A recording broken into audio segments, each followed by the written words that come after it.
Halo semuanya, kami dari kelompok 10 yang beranggotakan Yuniar Agustina, Akil Andika Pratiwi, Hayatun Nisa Rismayanti, Laila Monada, Nurtiastianingsih, Muhammad Syarif, Silvaini Rahmahrinata. Kami akan menjelaskan tentang hazard fisik. Selamat menyaksikan. Rumah sakit merupakan institusi pelayanan kesehatan yang kompleks di mana padat profesi dan padat model. Pelayanan rumah sakit menyangkut berbagai fungsi yaitu seperti pelayanan, pendidikan, penelitian, dan juga mencakup berbagai tindakan maupun disiplin medis. Di mana rumah sakit sendiri adalah tempat kerja yang memiliki potensi terhadap terjadinya kecelakaan kerja. Perkembangan ilmu pengetahuan di dunia kesehatan memungkinkan pemanfaatan sinar radiasi untuk menegakkan diagnosis penyakit. Radiasi dapat menimbulkan efek buruk bila terpapar secara berlebihan. Oleh karena itu, manajemen harus dapat menciptakan safe behavior sebagai upaya untuk mencegah kecelakaan kerja.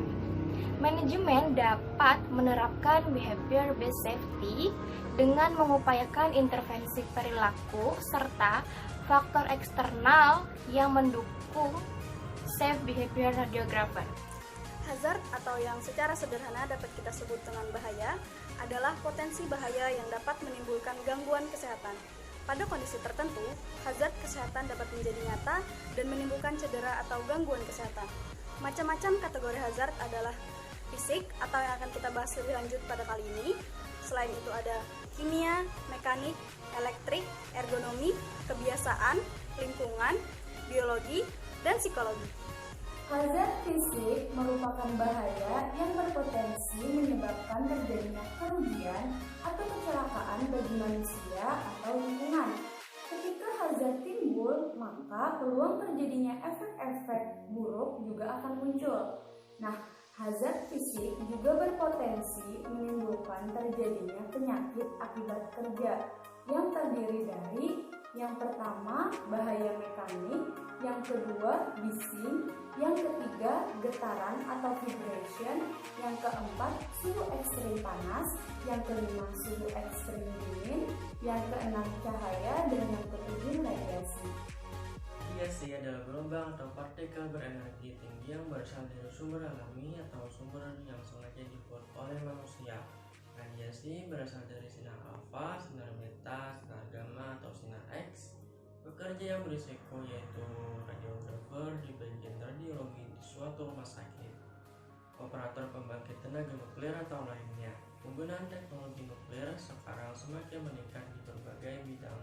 Bidang industri dan kesehatan adalah dua bidang utama pemanfaatan teknologi nuklir tersebut. Salah satu penerapan teknologi nuklir dalam bidang kesehatan atau medik adalah pelayanan radiologi. Jadi teman-teman, radiasi itu terbagi ke dalam dua bagian. Yang pertama adalah radiasi pengion dan yang kedua adalah radiasi bukan pengion. Radiasi pengion adalah setiap radiasi yang mampu menghasilkan ion oleh interaksi dengan materi seperti sel pada tubuh manusia.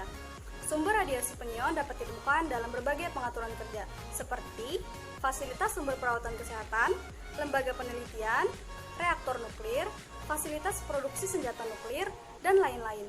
Sedangkan, radiasi bukan pengion adalah radiasi yang tidak dapat menimbulkan ionisasi.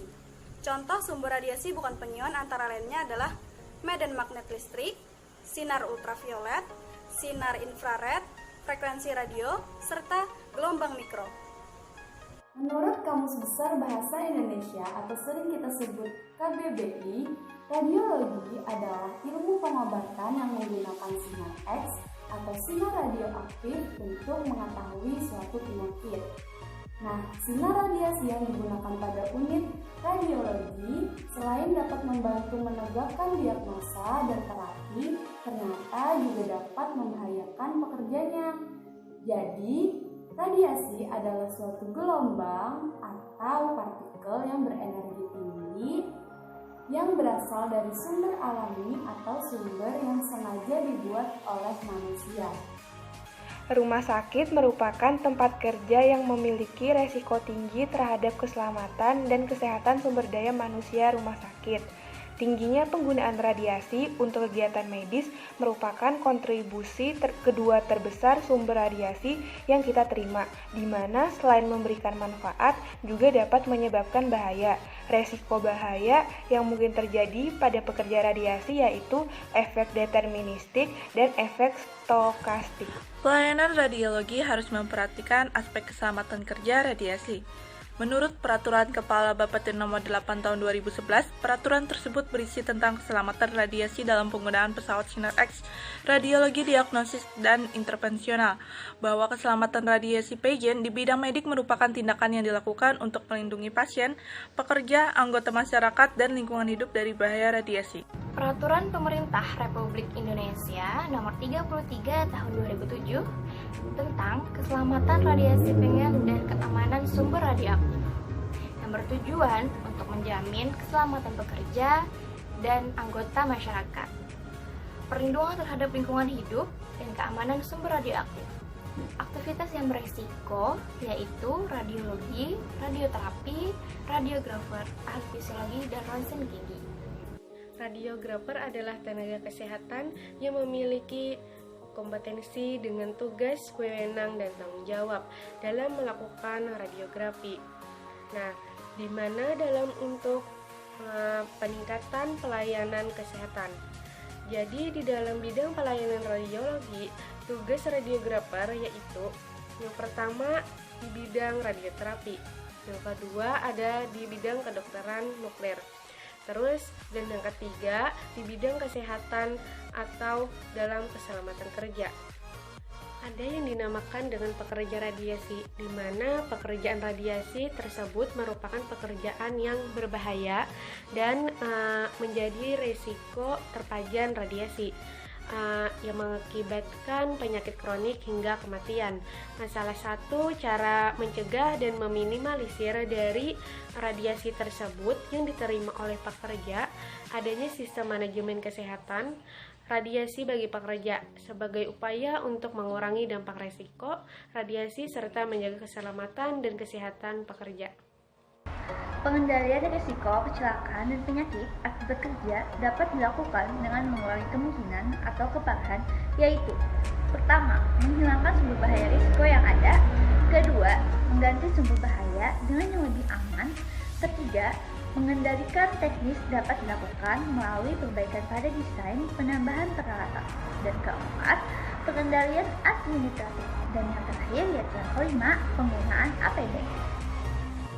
Batas aman radiasi bagi manusia misalnya ada kemerahan yaitu bisa berdampak selama 6-24 jam, kerontokan, epilasi, dan pengurusan kulit itu selama 3-6 minggu.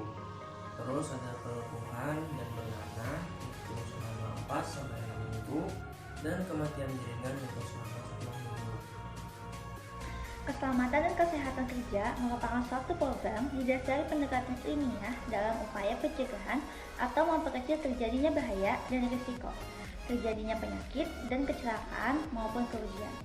Kerugian ini meliputi pada gangguan kesehatan dan cedera, hilangnya waktu kerja, kerusakan pada properti, area atau tempat kerja, produk, ataupun kerusakan lainnya.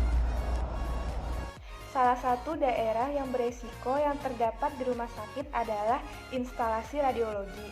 Instalasi radiologi merupakan sarana penunjang medis yang menggunakan teknologi pencitraan atau imaging teknologis untuk mendiagnosa dan atau pengobatan penyakit.